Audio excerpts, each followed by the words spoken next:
Հարգելի գործընկերներ, սիրելի ժողովուրդ, ափսոս ընդդիմությունը դալիճում չէ,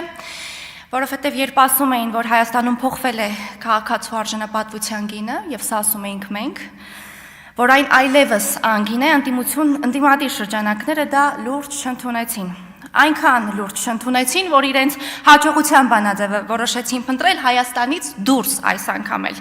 մոլորեցնելով մեր հայրենակիցների մի մասին, բերելով նրանց Հայաստան եւ փորձելով օգտագործել սեփական քաղաքական կեղտոտ խաղերի համար։ Բայց բարի գալուստ իրական Հայաստան, հարգելի ընդդիմություն։ Սա խեճ ուր են ձեր խոստացած 300,000 ադրբեջանցիները։ Պարզվում է չեն գալու։ Բա ուր է ձեր պլան B-ն այս դեպքում։ Բա ասում էիք օրասական պահ է, ճակատագրական են ընտրությունները։ Այո,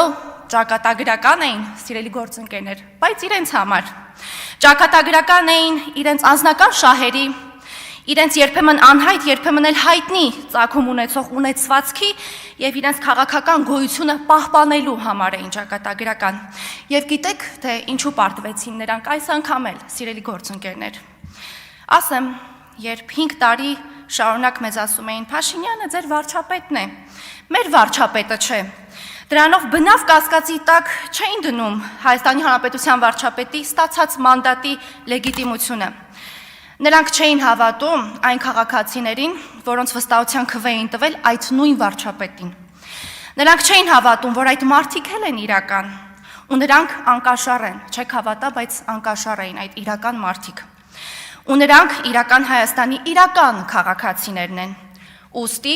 բարի գալուստ իրական Հայաստանի իրական խորհրդարան, հարգելի ոչ բարով ընդդիմություն։ Այստեղ ձեզ սպասում է